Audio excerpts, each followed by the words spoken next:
की कहानी शुरू होती है जयपुर के जैन साहब हरीश जी के यहाँ से। परिवार में उनकी पत्नी माला के अलावा 2 बेटे और बहुएं भी हैं। अब जैन साहब का मानना था कि उनके ऊपर लक्ष्मी जी की कृपा उनकी धर्म पत्नी माला जी के इस घर में शुभ चरण पड़ने के बाद ही हुई थी, इसलिए वो अपनी पत्नी श्री को बड़ा ही प्रेम करते थे। लेकिन वक्त बीतता है, बच्चे बड़े होते हैं और फिर घर में बहुओं का आगमन होता है। लेकिन माला जी को आज भी यही लगता था कि उनके घर में आज जो कुछ भी है उन्हीं के शुभ चरणों की बदौलत है। तो अब बहुत हुई बातें, देखते हैं माला सदन का आज का नया नजारा। कहाँ मर गए इस घर के सब लोग, और किसी को इस घर में फिक्र ही नहीं है। अरे कुछ अच्छा बना कर लाओ, कितनी भूख लग रही है। जाने कहाँ गए, कोई दिखाई नहीं दे रहा। अरे नीति दीप्ति कहाँ हो दोनों? तभी बगल में लेटे हुए माला जी के पति कहते हैं, अरे माला जी क्यों इतना शोर गुला फरोस करती हो? अभी घड़ी में बस 7 बजे हैं, आप अपनी रजाई में से निकली भी नहीं है, लेकिन आपको अभी से भूख लग गई। अरे हमारी बहुओं को भी तो ठंड लगती होगी ना। आप तो बस हर समय बहुओं की तरफदारी करते रहो, क्योंकि सास भी कभी बहू थी, उसी की तर्ज पर हम भी बहू थे ना कभी, तब तो इतना काम करते थे कि। पर हरीश जी बीच में बात काटते हुए कहते हैं, हाँ इतना काम करते थे कि पूरे गांव का बोझ आपके नाजुक कंधों पर ही था ना माला जी। क्योंकि सास भी कभी बहू थी की तर्ज पर ही आज तक हर सास यही कहती आ रही है कि जब वो बहू थी तो वो पूरा ब्रह्मांड हिला कर रख देती थी, और सास बनते ही न जाने क्या उनके शरीर में जंग सी लग जाती है। अरे आधे से ज़्यादा लड़ाइयाँ तो तुम औरतों के कारण होती है घर में। अच्छा, ये कुछ ज़्यादा नहीं हो गया आज? हाँ, और हाँ वो महीने के पैसे इस बार लेट नहीं हो गए। कितनी बार बोला है कि मुझे मेरे पैसे टाइम पर दिया करो, जिससे मुझे सभी के जो हिसाब करने हैं वो टाइम पर हो जाए। और हाँ, इस महीने मुझे 1 लाख चाहिए। पिछले महीने बहुत ज़्यादा खर्चा हुआ है, राशन वाले की भी पैसे कुछ उधार है, वो पूरा करना है। 1 लाख वाली ये बात माला जी की बड़ी बहू नीति सुन लेती है। अब क्या, नीति को तो सुनकर ही खलबली मच जाती है। तभी नीति माला जी के कमरे में दाखिल होती है। लीजिए मम्मी जी आपकी चाय, और साथ में गर्मा गर्म सैंडविच भी है। अरे बहू कितनी देर कर देते हो तुम लोग नाश्ता लाने में। जब हमारे सास ससुर हमारे साथ रहते थे ना, तब हम 5 बजे उन्हें बिस्तर पर नाश्ता दे दिया करते थे। लेकिन आप ही तो कहती है ना मम्मी जी कि दादी माँ और दादाजी के लिए रोज़ पूजा की सारी तैयारियाँ आप करती थी, और जब तक वो कुछ खाती नहीं थी तब तक आप उनका इंतज़ार करती थी। तो फिर ये 5 बजे नाश्ता कौन करता था? इन बहुओं की जुबान तो देखो बिल्कुल कतरन की तरह चलती है। अरे कभी कभार कोई बात मुंह से निकल भी जाती है, कभी जुबान फिसल भी जाती है, लेकिन ये तो एकदम तैयार बैठी है दोनों की दोनों। इनका बस चले ना तो ये मेरे मुंह में हाथ डालकर जुबान बाहर खींच ले। अरे तभी तो कहता हूँ माला जी थोड़ा कम बोला कीजिए तो जुबान कम फिसलेगी। लेकिन नहीं, आपको तो सुबह सुबह पंडित प्रदीप शास्त्री जी की तरह ज्ञान की गंगा बहानी है। अब तुम चुप हो जाओ, हर बार लौट फिर कर तुम मेरे पर ही आ जाते हो। अब तुम यहाँ क्यों खड़ी हो, जाओ ना अपना काम करो। वो मम्मी जी परसों ना मेरी किटी है, तो इस बार बसंत पंचमी की थीम है, तो मुझे ना वो। हाँ अब ज़्यादा मक्खन ना लगा, पता है कोई साड़ी सूट चाहिए होगा ना, बस इसी के लिए तो सासू माँ तुम लोगों को याद आती है, वरना तो कोई मुझे 1 गिलास पानी का भी ना पूछे। नीति माला जी के पैर पकड़ लेती है। दिला दो ना मम्मी जी, मेरी भोली सासू माँ, मेरी प्यारी सासू माँ, बस एक साड़ी दिला दो, साड़ी दिला दो ना मम्मी जी। अरे हाँ ठीक है, शाम को देखती हूँ, अभी जाओ, मुझे चैन से नाश्ता तो करने दो। ठीक है मम्मी जी, ये कहकर नीति चली जाती है। अरे अपनी बहुओं को कितना टाइट करके रखती हो आप। अब वो ज़माने गए माला जी जब सास बहुओं पर रौब जमाती थी, अब तो सास और बहू दोस्त बनकर रहती हैं। अरे आपको कुछ पता भी है क्या? हाँ देखिए, 2 बातें ना हमेशा याद रखनी चाहिए। एक, हमेशा पैसे पर कब्जा करके रखो। अरे आप क्या जानो जैन साहब, लोग पैसे के लिए गधे को भी बाप बना लेते हैं। और दूसरा, सास और बहू कभी दोस्त हो ही नहीं सकते। अगर सास और बहू दोस्त बन गई ना, मतलब सास की उल्टी गिनती शुरू। इसलिए बहू को हमेशा अपने कब्जे में करके रखो, तभी तो सेवा होगी, और उनको भी लालच रहेगा, करेंगे सेवा तो मिलेंगे मेवा।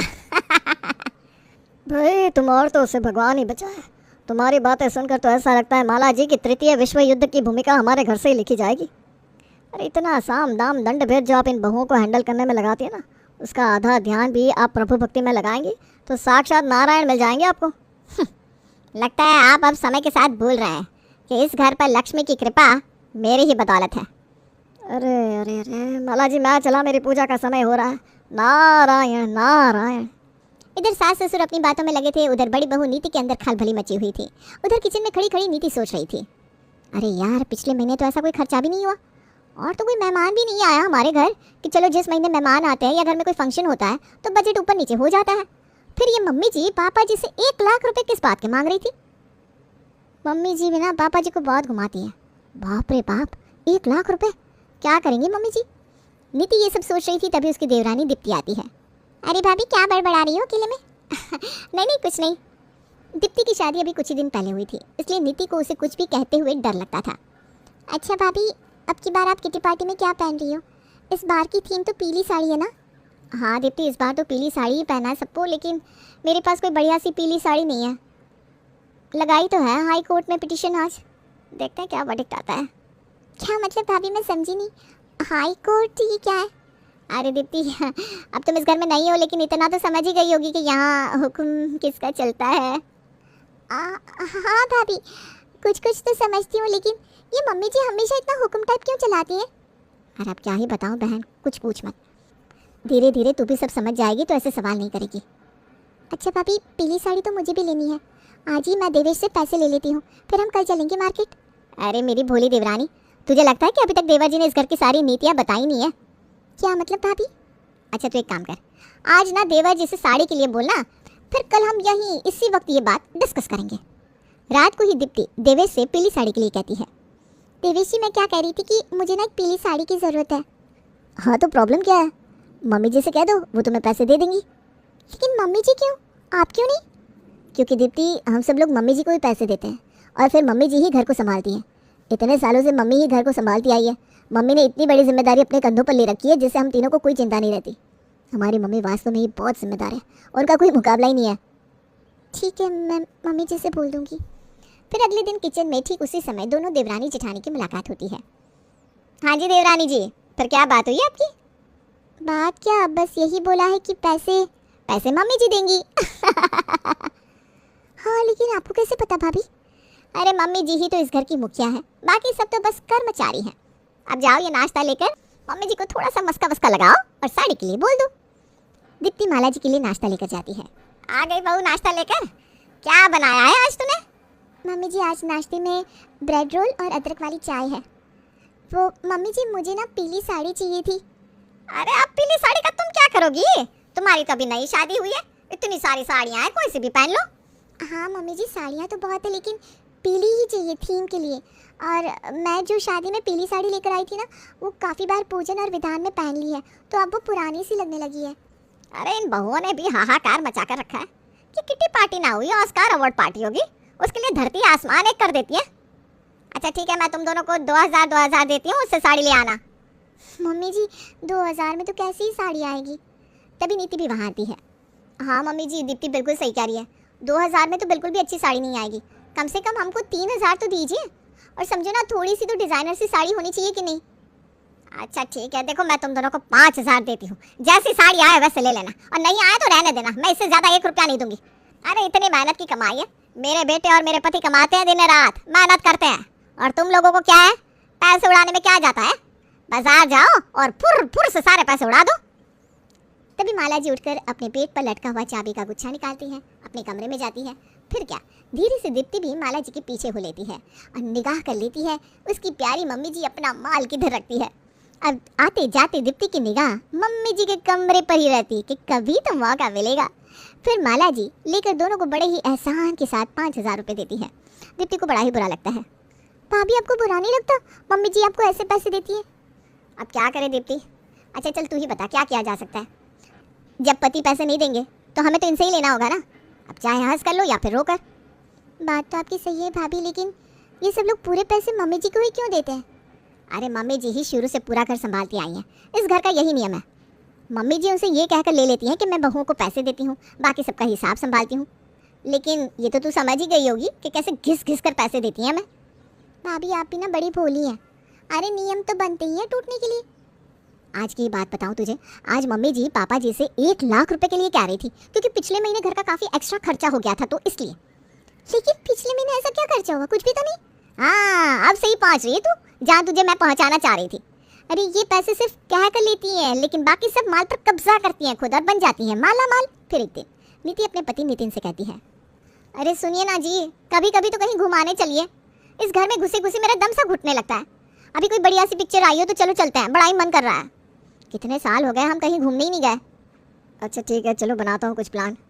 सब खाने के टेबल पर थे, तभी नितिन कहता है, अच्छा मम्मी वो मैं क्या कह रहा था कि कल कहीं ज़रा घूम कर आते हैं। नीति भी कह रही थी कहीं गए नहीं बड़े दिन से, तो कहो तो सबके टिकट करा लूँ, बड़ी अच्छी फैमिली मूवी आई है। ये सुनकर माला जी भड़क जाती हैं। अरे इन बहुओं को तो खर्चे के लिए कुछ ना कुछ नया बहाना सूझता ही रहता है। और किस बात पर घूमना फिरना भाई, वैसे ही घर में खर्चे कम है क्या, नया खर्चा और जोड़ लो। ये बात वहाँ खड़ी नीति और दीप्ति भी सुन रही थी। उन्हें बहुत ही ज्यादा बुरा लगता है। तभी हरीश जी कहते हैं, अरे तो क्या हुआ माला जी, बच्चे हैं, हो आने दो, आपको नहीं जाना तो मत जाओ, लेकिन बच्चों के अभी खाने पीने खेलने के दिन है। अरे जब हमारा ज़माना था तो शायद ही कोई फिल्म हमने छोड़ी होगी माला जी। आप तो जरा शांति रहा कीजिए, बच्चों को सुधारने की बजाय उल्टा बिगाड़ रहे हैं। लेकिन नितिन और देवेश देखते रहते हैं। दीप्ति मन ही मन कुछ ठान लेती है। फिर एक दिन दीप्ति सासू माँ के पास जाकर कहती है, मम्मी जी वो मुझे ना आज कॉलेज जाना है, मेरी डिग्री अभी तक नहीं आई ना, उसके लिए एप्लीकेशन लगाना है। माला जी गुस्से में मुंह बनाती है, ठीक है जाना है तो जाओ, लेकिन जल्दी आना। और हाँ नीति बहू को बताकर जाना जिससे वो खाने की तैयारी करके रखे। लेकिन मम्मी जी वो तो मेरे साथ जाएंगी, मुझे कहाँ स्कूटी चलानी आती है। अरे ये क्या बात हुई भला, ठीक है जाओ जल्दी और जल्दी आओ। दोनों देवरानी जेठानी आज घर से पहली बार ऐसे निकली थी। दीप्ति आज मेरी शादी को 4 साल होने को आए, लेकिन कभी भी ऐसे बाहर नहीं निकली। आज तो ऐसे लग रहा है जैसे एक्स्ट्रा ऑक्सीजन बॉडी को मिल रहा हो। चलो भाभी सबसे पहले गोलगप्पे खाते हैं, फिर पिज्ज़ा खाएंगे। सच्ची दीप्ति लेकिन इतने पैसे कहाँ से आए, मुझे ना डर लग रहा है। अरे ये आपकी बार घर गई थी ना तो मम्मी ने दिए थे वही पड़े। चलो दीप्ति कम से कम तेरा मायका तो स्ट्रांग है, लेकिन मेरा तो। अरे भाभी कोई बात नहीं, आप परेशान ना हो। फिर दोनों देवरानी जेठानी बड़ी ही मस्ती से घूमती हैं और समय से घर भी पहुंच जाती हैं। लेकिन ये क्या, यहाँ तो पड़ोसन निर्मला जी पहले ही कुंडली मारे बैठी हुई थी। आ गई दोनों बहुरानियाँ। इन दोनों की जोड़ी तो मुझे जैसे सीता गीता की जोड़ी लगती है। वो आई बहू तुम दोनों, और गोलगप्पे कैसे थे गुप्ता जी के? ये सुनकर दीप्ति और नीति की हालत जैसे काटो तो खून नहीं हो गई। निर्मला जी के सामने तो माला जी कुछ नहीं बोली, लेकिन उनके जाने के बाद उन्होंने जो तांडव घर में किया उससे दोनों बहुओं की रूह कांप गई। दरअसल निर्मला जी ने उन दोनों को बाजार में गोलगप्पे खाते हुए देख लिया था, और ये देखकर उनके पेट में इतनी जोर का दर्द हुआ कि बिना अपने घर जाए सीधा माला जी के घर चली आई। जब पूरी बात बता दी तब कहीं जाकर उनका दर्द शांत हुआ। अब दीप्ति ने सोच लिया था कि कभी कोई मौका तो उससे भी मिलेगा। बस यही हुआ, भगवान के घर देर है अंधेर नहीं। फिर एक दिन, चलो आज घर में कोई नहीं है, बड़ी बहू भी बाजार गई है और छोटी बहू ऊपर आराम कर रही है, बाकी के सब भी दुकान गए। आज अच्छा मौका मिला है अपने माल को गिनने का। आज देखते हैं माला कितनी माला माल है। बड़े ही दिन हो गए अपना माल नहीं गिना। और इसी तरह माला जी अपनी गुल्लक का ताला खोलती है और गुल्लक में से अपना पैसा निकाल कर गिन रही थी। तभी अचानक से दीप्ति ऊपर अपने कमरे से आकर नीचे माला जी के कमरे में खड़ी हो जाती है और माला जी को पैसे गिनते हुए देख लेती है। लेकिन माला जी को पता नहीं चलता कि दीप्ति वहाँ आ चुकी है। फिर अचानक से कुछ देर बाद माला जी की निगाहें दीप्ति पर जाती है और माला जी का मुँह खुला का खुला रह जाता है। क्या क्या क्या कर रही हो यहाँ? तुम तो ऊपर सो रही थी ना? माला जी जल्दी से अपने पैसे छुपाने की कोशिश करती है। अरे मम्मी जी आप ही ना, क्यों छिपा रही हो ये पैसे? अपनी तो है, इनको छिपाना कैसे? और आप ही तो कहती हैं आप ही के चरण जब इस घर में पड़े तब यहाँ लक्ष्मी जी की कृपा हुई। अपने से क्या मतलब है तुम्हारा? है अपने से मतलब है आपकी और हमारी मम्मी जी। अरे ये पैसे सिर्फ मेरे हैं, हाँ किसी और के नहीं। अच्छा ऐसा है क्या? तो फिर आप कहें तो पापा जी से भी इस बारे में बात की जाए। देख लीजिए मम्मी जी, इतने सालों की बनाई हुई आपकी इमेज कहीं आपके पति और अपने बेटों के सामने। नहीं नहीं नहीं नहीं मम्मी जी, मुझे अच्छा नहीं लगेगा ऐसे। और तो और इतने पैसे हैं, कम से कम 5 लाख तो होंगे ही मम्मी जी। आपके जीवन की गाढ़ी कमाई, आपको ये वापस भी करने पड़ेंगे। अरे पूरे 7.5 लाख है। तब तक लगे हाथ नीति भी वहाँ आ जाती है। वो भी इतने सारे पैसे देखकर भौंचक्के रह जाती है। इतने सारे पैसे किसके हैं और ये मम्मी जी के पास कहाँ से आए? धीरे बोलो भाभी, दीवारों के भी कान होते हैं। और ये पैसे अब हम तीनों के हैं, ये खुद मम्मी जी ने कहा है मुझसे। अब क्या, वो कहते हैं टाइम सबका आता है। पहले माला जी का था, अब बहुओं का। अब बहुएं पूरे मजे से घर पर रहती, बाहर घूमती, और क्या मजाल कि माला जी अब उफ भी कर दे। एक डेमो ये भी देख ही लो आप। सभी खाना खा रहे हैं तभी दीप्ति कहती है, पापा जी हमने प्लान किया है कि इस बार हम सर्दियों में शिमला की बर्फ देखने चल रहे हैं। आपको कोई प्रॉब्लम तो नहीं है ना? अरे भाई मुझे कभी कोई प्रॉब्लम हुई है क्या बोला? अपने मम्मी जी से पूछ लो। दीप्ति माला की तरफ देखती है। मम्मी जी आप बताओ, कोई प्रॉब्लम है क्या आपको? अब नहीं तो मुझे कहाँ कोई परेशानी है, इसी बहाने हम भी घूम आएंगे। अब तो जैन साहब के घर की गाड़ी बड़ी ही स्मूथ चल रही।